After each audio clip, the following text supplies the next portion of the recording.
हो मेरे देश की धरती, हो मेरे देश की धरती, उगले सीरे मोती, हो मेरे देश की धरती।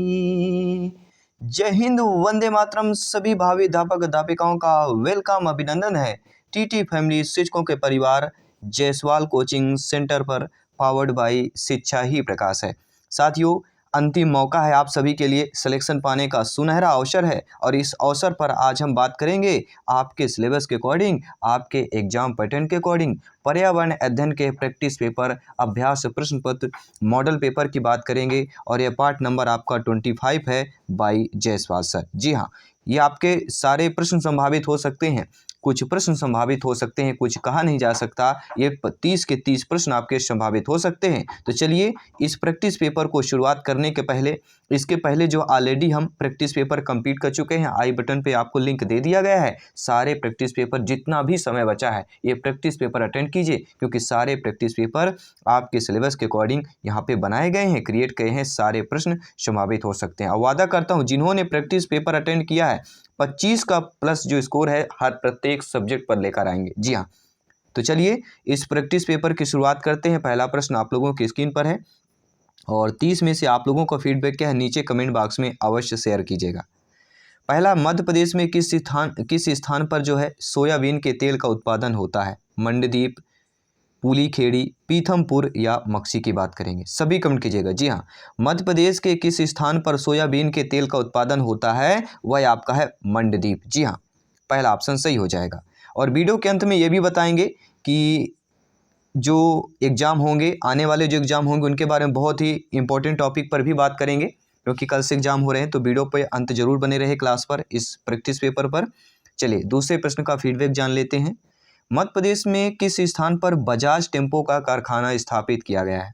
मंडदीप, पीथमपुर, मक्सी, मेघनगर। सभी कमेंट कीजिएगा। जी हाँ, मध्य प्रदेश के किस स्थान पर बजाज टेम्पो का कारखाना स्थापित किया गया है? अगर आपका जवाब पीथमपुर है, बिल्कुल सही, एकदम करेक्ट जवाब दे रहे हैं। जी हाँ, करेक्ट आंसर आप लोगों का फीडबैक मिल रहा है। जी हाँ, प्रत्येक भाई बहन गृहिणी शिक्षक बंधु यहाँ पे सभी कमेंट कीजिएगा जिनका सपना है गवर्नमेंट एग्जाम की साथ साथ टीटी एग्जाम को क्रैक करना और सिलेक्शन पाना, संभावित अध्यापक अध्यापिका बनना। तो मध्य प्रदेश के किस स्थान पर बजाज टेम्पो कारखाना स्थापित है? पीथमपुर, नोट कर लीजिएगा। तीसरा प्रश्न है जो कि बहुत इंपॉर्टेंट है और आपको पता है कि एक आपके रोग से संबंधित जरूर प्रश्न आएगा। आयोडीन की कमी से होता है हाइपर थायराइडिज्म की बात करेंगे, घेंघा की बात करेंगे, मिर्गट की बात करेंगे, मधुमेह की बात करेंगे। आप सभी जानते हैं, भावी अध्यापक अध्यापिकाएं हैं, कि आयोडीन की कमी से घेंघा नामक रोग होता है। गले में देखते होंगे कैंसर पड़ जाता है। ठीक है, तो आयोडीन युक्त नमक खाएंगे तो घेंघा रोग नहीं होगा। तो आयोडीन की कमी से होता है वह हमारा घेंघा रोग है। और ये जो होता है थायराइड ग्रंथि आयोडीन के स्तर को नियमित करती है और थायराइड ग्रंथि का बढ़ जाना ही घेंघा रोग का लक्षण होता है। प्रश्न आ सकता है घेंघा रोग का लक्षण क्या होता है? थायराइड ग्रंथि का बढ़ जाना, नोट कर लीजिएगा। चौथा प्रश्न बेमिसाल प्रश्न है सिलेक्शन की दृष्टि से कि विश्व मानवाधिकार दिवस कब मनाया जाता है? आपका जवाब 10 सितंबर है, आपका जवाब 10 दिसंबर है, आपका जवाब 24 अक्टूबर है, आपका जवाब 25 नवंबर है, या इनमें से कोई नहीं। सभी कमेंट कीजिएगा मेरे सभी प्यारे मित्र शिक्षक बंधु। विश्व मानवाधिकार जो दिवस मनाया जाता है वह आपके 10 दिसंबर को मनाया जाता है। जी हाँ, विश्व मानवाधिकार दिवस 10 दिसंबर को मनाया जाता है और 24 अक्टूबर को संयुक्त राष्ट्र दिवस मनाया जाता है। जी हाँ, ये भी ध्यान दीजिएगा, 24 अक्टूबर को क्या मनाया जाता है? संयुक्त राष्ट्र दिवस मनाया जाता है। और एक दिवस से जरूर प्रश्न आपके एग्जाम पर पूछा जाएगा। उपभोक्ता दिवस प्रतिवर्ष मनाया जाता है 1 अप्रैल को, 23 अप्रैल को, 15 मार्च को या 5 दिसंबर को मनाया जाता है। तो आप सभी जानते हैं हम उपभोक्ता दिवस प्रतिवर्ष की बात कर रहे हैं। तो उपभोक्ता दिवस जो होता है प्रतिवर्ष 15 मार्च को मनाया जाता है। देखिए इसमें भी दो प्रश्न बनते हैं। एक आता है विश्व उपभोक्ता दिवस, तो विश्व उपभोक्ता दिवस आपके 15 मार्च को मनाया जाता है। अगर ये पूछा जाए कि राष्ट्रीय उपभोक्ता दिवस, तो फिर राष्ट्रीय उपभोक्ता दिवस आपको 24 दिसंबर को मनाया जाता है। लेकिन विश्व उपभोक्ता दिवस 15 मार्च और राष्ट्रीय उपभोक्ता दिवस 24 दिसंबर को मनाया जाता है। छठवां प्रश्न है किसके द्वारा जो है सीमित समय अवधि में पौधे के समरूप प्रतिरूपों की एक बड़ी मात्रा प्राप्त की जा सकती है? एक ही पौधे के बीजों की भारी मात्रा से, तने को काटकर, ऊतक संवर्धन प्रौद्योगिकी की बात करेंगे या जल संवर्धन हाइड्रोपोनिक्स विधि की बात करेंगे? तो किसके द्वारा सीमित समय अवधि में पौधे के समरूप प्रतिरूपों की एक बड़ी मात्रा जो है प्राप्त की जा सकती है, वह ऊतक संवर्धन प्रौद्योगिकी की बात करेंगे। थर्ड ऑप्शन सही हो जाएगा। जी हाँ, ऊतक संवर्धन अथवा टोटीपोटेंसी की बात करेंगे। इस विधि जो होती है, इससे सीमित समय अवधि में एक ही पौधे जीव के प्रतिरूप अर्थात क्लोन की बड़ी संख्या नियंत्रित परिस्थिति में प्राप्त की जा सकती है और इस विधि की व्याख्या हेव रेलेट द्वारा 1920 ईस्वी में की गई थी। सातवां प्रश्न है साथियों, आप लोगों की स्क्रीन पर है, आपका फीडबैक का इंतजार कर रहा है यह प्रश्न, आपके कमेंट का वेट कर रहा है यह प्रश्न कि आप सभी शिक्षक बंधुओं को भावी अध्यापक अध्यापिकाओं का कमेंट क्या है। जी हाँ, लोक चित्रकला की मधुबनी जो शैली है निम्नलिखित में से भारत के किस राज्य में प्रसिद्ध है? पश्चिम बंगाल, मध्य प्रदेश, उत्तर प्रदेश, बिहार। सभी जानते हैं जब भी लोक चित्रकला मधुबनी का नाम आता है, बिहार नाम सर्वोपरि आ जाता है। जी हाँ, डी ऑप्शन सही हो जाएगा। मिथिला चित्रकला अर्थात मधुबनी चित्रकला के नाम से भी जाना जाता है। नेपाल के मिथिला राज्य और भारत के बिहार राज्य में यह प्रचलन में है। पेंटिंग उंगलियों, टहनियों, ब्रश, निब, कलम और माचिस की तीली के साथ की जाती है। इसमें प्राकृतिक रंजक और रंगों का प्रयोग किया जाता है और इसकी विशेषता क्या है? ज्यामिति पैटर्न की आकृतियाँ इसकी विशेषता है। नोट कर लीजिएगा, प्रश्न आ सकता है कि बिहार में जो प्रचलित आपके मिथिला राज्य या मधुबनी चित्रकला है उसकी प्रमुख विशेषता क्या है? ज्यामिति पैटर्न की आकृतियाँ। आठवां प्रश्न दोस्तों, किस नदी के बेसिन को भारत के उत्तरी 10 राज्यों द्वारा बांटा गया है? सिंधु नदी, ब्रह्मपुत्र नदी, गंगा नदी, दामोदर नदी। जी हाँ, गंगा अभियान के तहत अभी हमारा जो भारतीय हमारे छात्र लौट रहे हैं वह गंगा अभियान के तहत लौट रहे हैं, सभी जानते हैं। तो किस नदी के बेसिन को भारत के उत्तरी 10 राज्यों द्वारा बांटा गया है? आप सभी जानते हैं गंगा की बात करेंगे। जी हाँ, गंगा नदी के बेसिन को भारत के उत्तरी 10 राज्यों द्वारा बांटा गया है और गंगा नदी बेसिन हमारा आप लोग वर्ग किलोमीटर क्षेत्र में फैला है, आप लोग देख सकते हैं। नौवां प्रश्न है, सियाचिन ग्लेशियर के पिघलने से बना पानी किस नदी के जल का स्रोत है? ब्यास, सतलुज, साइलोक, नुब्रा। जी हाँ, सियाचिन ग्लेशियर के पिघलने से बना किस नदी के जल का स्रोत है? वह है नुब्रा। डी ऑप्शन सही हो जाएगा।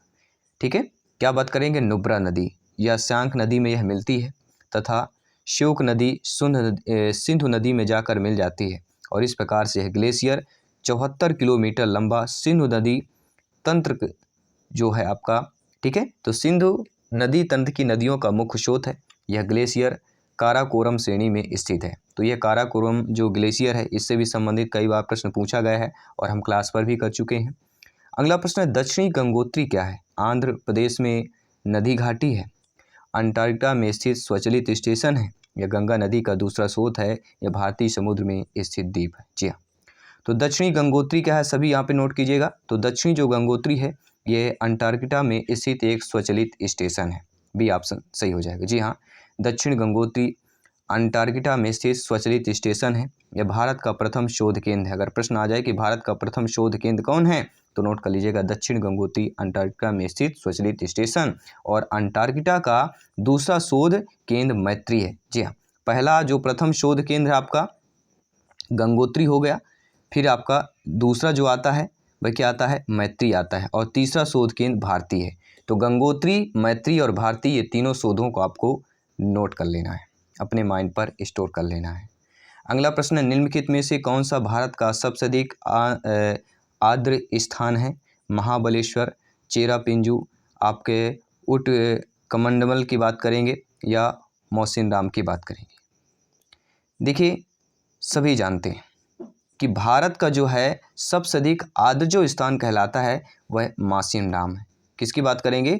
मासिनराम। और काफ़ी बार यह पूछा भी गया है। ठीक है, तो Mawsynram D option is the right answer हो जाएगा। पादप कोशिका तथा जंतु कोशिका किसी उपस्थित के कारण भिन्न है। हरित लवक उपस्थित के कारण, कोशिका भित्ति के उपस्थित के कारण, कोशिका झिल्ली के उपस्थित के कारण या केंद्रक के उपस्थित के कारण। तो पादप कोशिका जंतु कोशिका किसी उपस्थित के कारण भिन्न है, वह आपके हरित लवक उपस्थित के कारण भिन्न हो जाती है। ठीक है, जंतु कोशिकाओं में हरित लवक उपस्थित होता है। क्या होता है? जंतु कोशिकाओं में हरित लवक अनुपस्थित होता है, उपस्थित नहीं होता है। ठीक है, मिसप्रिंट मिसगाइड नहीं होना है। जंतु कोशिकाओं में हरित लवक अनुपस्थित होता है, लेकिन आप जानते हैं कि पादप कोशिकाओं में यह उपस्थित होता है। हरित लवक में जंतु कोशिका जो होता है हरित लवक में अनुपस्थित होता है और पादप कोशिका में उपस्थित होता है। हरित लवक पादप कोशिकाओं में पाए जाते हैं जो प्रकाश संश्लेषण की क्रिया में भाग लेते हैं, और आपने नाम भी सुना होगा एटीपी और एनडीपीएच के रूप में यह ऊर्जा संग्रहित करते हैं। अगला प्रश्न है, मध्य प्रदेश के किस शहर को खेल राजधानी होने का गौरव प्राप्त है? भोपाल शहर को, ग्वालियर शहर को, इंदौर शहर को, जबलपुर शहर को? जी हाँ, सभी कमेंट कीजिएगा। तो मध्य प्रदेश के किस शहर को खेल राजधानी होने का गौरव प्राप्त है? वह आपका इंदौर शहर है। जी हाँ, C option is the right answer, correct answer हो जाएगा। अगला प्रश्न है, विटामिन से भी एक प्रश्न पूछा जाएगा, नोट कर लीजिएगा। निम्न में से यकृत द्वारा संश्लेषित विटामिन कौन सी है? विटामिन ए, बी, डी या के? सभी लोग बताइएगा। वसा में घुलनशील, जल में घुलनशील, ये भी नोट कर लीजिएगा। एडक सभी लोग जानते हैं। ADEK जो आपका है ADEK एडक, ये हमारे वसा में घुलनशील है, बाकी आपके जल में घुलनशील है।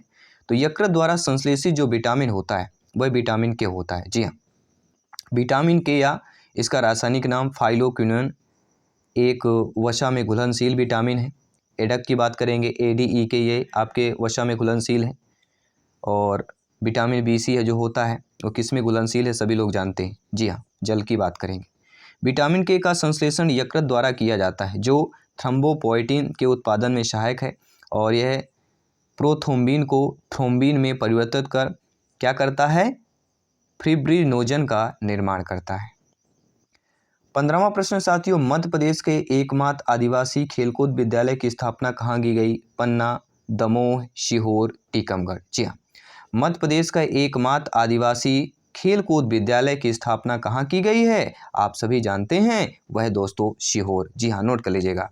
मध्य प्रदेश का एकमात्र आदिवासी खेलकूद जो विद्यालय है वह आपके सीहोर जिले, सीहोर शहर पर जो है स्थापित किया गया है और उपस्थित है और बनाया गया है। अपने प्राकृतिक परिवेश में वन्य जीवन के लिए कानूनी तौर पर आरक्षित क्षेत्र बायोस्फीयर रिजर्व है, अभयारण्य है, सामाजिक वन है या प्राकृतिक आवास राष्ट्रीय उद्यान की बात करेंगे। तो अपने प्राकृतिक परिवेश में वन्य जीवन के लिए जो कानूनी तौर पर आरक्षित क्षेत्र होता है साथियों, वह आपका अभयारण्य कहलाता है। जी हाँ, अभयारण्य की बात करेंगे, यह प्राकृतिक आवास वन्य जीवन के लिए कानून रूप से जो है आरक्षित क्षेत्र होता है, और केंद्रीय क्षेत्र या जिसे हम कोर जोन कहते हैं राष्ट्रीय उद्यान भी हो सकता है। और वन्यजीव अभयारण्य का कुछ आरक्षित भाग भी होता है जो आप क्लास पर हम डिटेल के साथ बात भी कर चुके हैं, लेकिन यह प्रैक्टिस पेपर अभ्यास प्रश्न पत्र है। बात करेंगे प्रश्न की, संभावित प्रश्न की बात करेंगे। निम्नलिखित विकल्पों में से कोयला का सबसे शुद्ध रूप क्या है?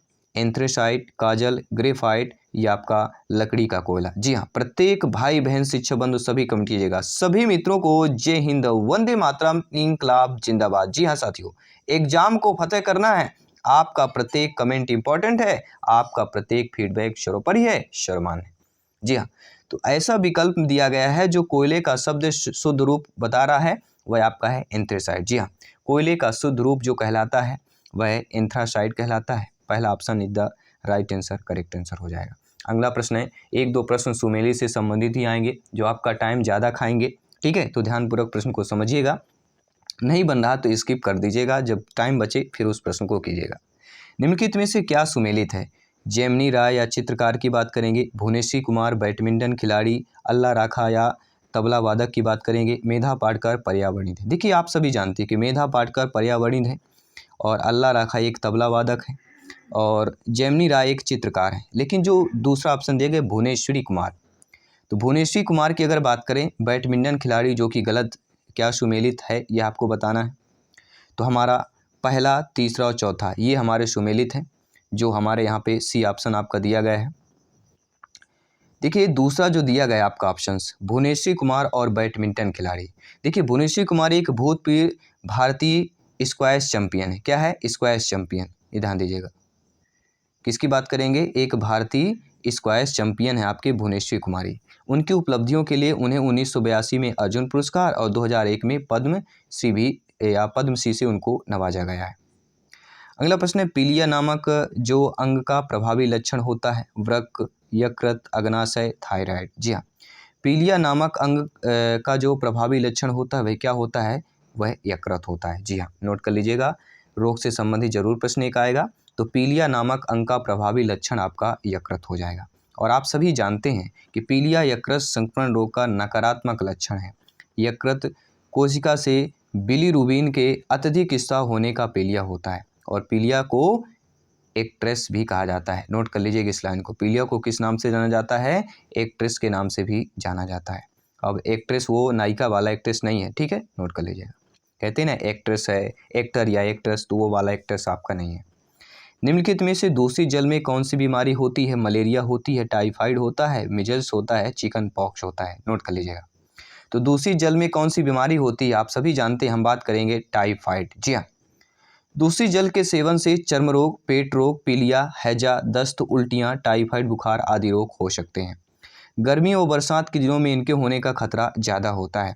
उन्होंने कहा कि पीने के लिए हमेशा स्वच्छ पानी का प्रयोग करने, तालाब के किनारे लगे हैंड पंपों से पानी ना पिए, क्योंकि तालाब में आप सभी जानते हैं 20+ कंप्लीट कर चुके हैं, 10+ और करेंगे। और एग्जाम के पहले यह बेस्ट आपके मॉडल पेपर प्रैक्टिस पेपर होने वाला है। संभावित 30 के 30 प्रश्न होने वाले हैं। जी हाँ, इनमें से कौन एस्कॉर्बिक अम्ल की कमी से होने वाली बीमारी है, अस्थमा, पीलिया, स्कर्वी, कैंसर की बात करेंगे।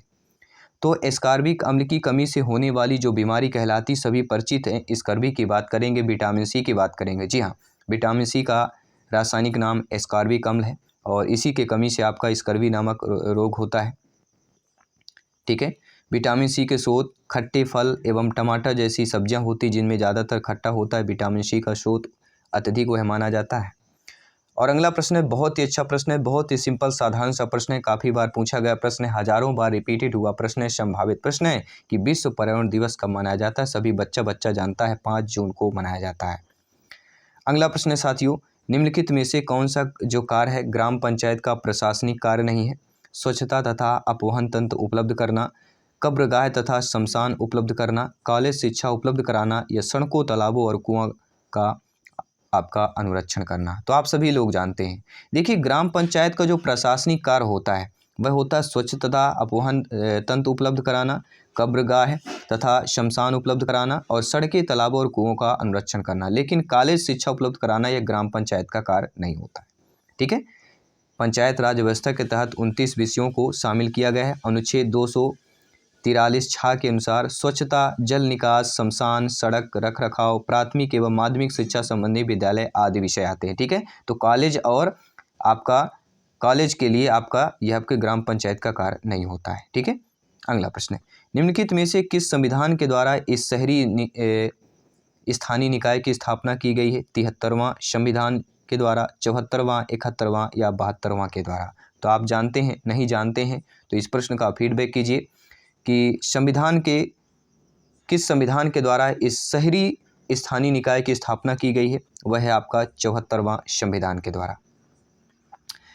25वां प्रश्न है, इनमें से कौन सा अनुच्छेद यह सुनिश्चित करता है कि राज्य के नीति निदेशक तत्व किसी भी न्यायालय द्वारा लागू नहीं किया जा सकता। अनुच्छेद 31, अनुच्छेद 38, अनुच्छेद 37, अनुच्छेद 39। तो ऐसा अनुच्छेद यह सुनिश्चित करता है, तो वह आपका अनुच्छेद दोस्तों आपका 37 है। जी हाँ, अनुच्छेद 37 यह सुनिश्चित करता है कि राज्य के नीति निदेशक के या नीति के निदेशक तत्व किसी भी न्यायालय द्वारा लागू नहीं किया जा सकता। अनुच्छेद 37 के तहत की बात करेंगे। कानून को लागू करने का कार्य क्या कहलाता है, या कानून को लागू करने का कार्य है कार्यपालिका का कार्य है, विधानमंडल का कार्य है, न्यायपालिका का कार्य है, स्थानीय सूची का कार्य है। आपका एक कमेंट आपके स्कोर को बेहतर कर सकता है, आउट ऑफ 150 में से 125+ स्कोर पहुंचाने में मदद कर सकता है, इसलिए कमेंट आपका सर्वोपरि है। जी हाँ, कानून को लागू करने का जो कार्य होता है वह कार्यपालिका का होता है। जी हाँ, कोई भी अधिनियम जो है विधायिका द्वारा बनाया जाता है, उस अधिनियम या एक्ट कानून को कार्यपालिका द्वारा लागू करवाया जाता है। और बात करेंगे पंचायती राज व्यवस्था का, त्रिस्तरीय व्यवस्था में जिला पंचायत, ब्लॉक पंचायत और निचले स्तर पर यानी ग्राम स्तर पर एक ग्राम पंचायत या ग्राम सभाएं होती हैं। अगला प्रश्न है, 2-3 प्रश्न कंप्लीट करते हैं, इस प्रैक्टिस पेपर अभ्यास प्रश्न पत्र को कंप्लीट करते हैं। राज्य में महिला हॉकी एकेडमी की स्थापना कब की गई? 1999, 2003, 2006, 2011 में की गई। तो आप सभी लोग जानते हैं राज्य में महिला हॉकी एकेडमी की जो स्थापना कब की गई है, तो आपके 2006 में की गई है, नोट कर लीजिएगा। जी हाँ, मध्य प्रदेश की राज्य की बात करेंगे। मध्य प्रदेश राज्य में महिला हॉकी एकेडमी की स्थापना कब की गई है? तो आपके 2006 में की गई है। 28वां प्रश्न क्या कह रहा है? किस मामले का अर्थ जो है निचली अदालतों में अपील किए बिना सीधे सर्वोच्च न्यायालय में अपील किया जा सकता है? मूल न्याय क्षेत्र, रिट न्याय क्षेत्र, अपीली न्याय क्षेत्र या सलाहकारी न्याय क्षेत्र? तो आप जानते हैं, क्या जानते हैं कि रिट न्याय क्षेत्र के मामले का अर्थ जो है आप निचली अदालतों में अपील किए बिना सीधे सर्वोच्च न्यायालय में अपील किया जा सकता है, वह क्या है? रिट न्याय क्षेत्र मामले की बात करेंगे। 29वां प्रश्न है जो स्क्रीन पर आपका बार बार चिल्ला चिल्ला के कह रहा है कि यह प्रश्न आने वाला है कि पर्यावरण शिक्षा के उद्देश्यों की प्राप्ति के लिए पाठचर्या किन बातों पर आधारित होनी चाहिए? पर्यावरण के विषय में, या पर्यावरण के द्वारा, या पर्यावरण के लिए अधिगम, या उपरोक्त सभी के? जी देखिए दोस्तों, आप सभी जानते हैं, भावी अध्यापक अध्यापिकाएं हैं, शिक्षक बंधु हैं, जायसवाल सर आप सभी का अभिनंदन करते हैं कि पर्यावरण शिक्षा के उद्देश्यों की प्राप्ति के लिए पाठचर्या किन बातों पर आधारित होनी चाहिए? तो पर्यावरण के विषय में अधिगम पर आधारित होनी चाहिए, पर्यावरण के द्वारा अधिगम पर आधारित होनी चाहिए, पर्यावरण के लिए तो विषय द्वारा के लिए, इन तीनों में अधिगम के जो है पाठचर्या इन तीनों बातों पर आधारित होनी चाहिए, उपरोक्त सभी, डी ऑप्शन सही हो जाएगा। 30वां प्रश्न है, बहुत ही अच्छा प्रश्न है, इंटरेस्टेड प्रश्न है, सिलेक्शन वाला प्रश्न है कि विद्यार्थियों का पाठ्यक्रम इस प्रकार हो कि उसमें प्रजातांत्रिक मूल्यों का विकास हो, उनमें सामाजिक मूल्यों को भी बढ़ावा मिले। यह कथन शिक्षण अधिगम के सिद्धांत को बताता है। लोकतांत्रिक मूल्यों के सिद्धांत को, आवृत्ति के सिद्धांत को, व्यक्तित्व भिन्नताओं के सिद्धांत को, या नियोजन के सिद्धांत को? इस प्रश्न के बाद हम बहुत सारी डिटेल की बात करेंगे जो आपके सिलेक्शन की दृष्टि से और एग्जाम की दृष्टि से रहेगा। तो 1-2 मिनट जरूर इस वीडियो को सुनते रहें, देखते रहें।